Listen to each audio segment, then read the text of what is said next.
Good morning. Welcome to my studio. Today I am going to be working on a Fizzgig. Yep, time to make another Fizzgig. Anyway, I had a couple pieces of fur here I wanted to show you.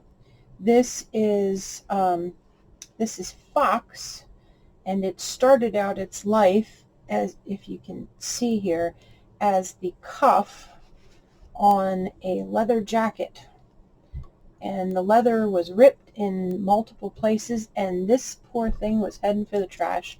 And I hate to see things that could have another life, when repurposed, end up in a landfill. So I make a habit of salvaging everything that I can and repurposing it.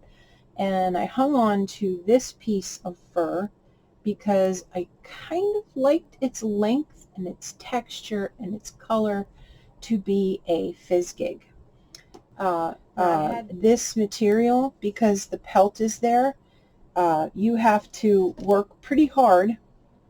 You're going to use a big oversized needle, and you're going to maybe even need a pair of pliers to get it to go through your two layers of the leather backing, but just keep at it until you get to the end.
least 2 more.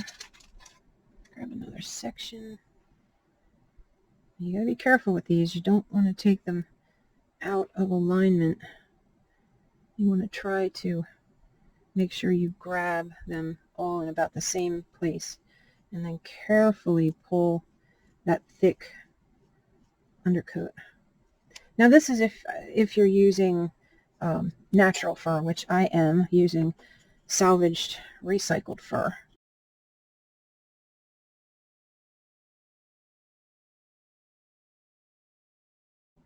So I do this.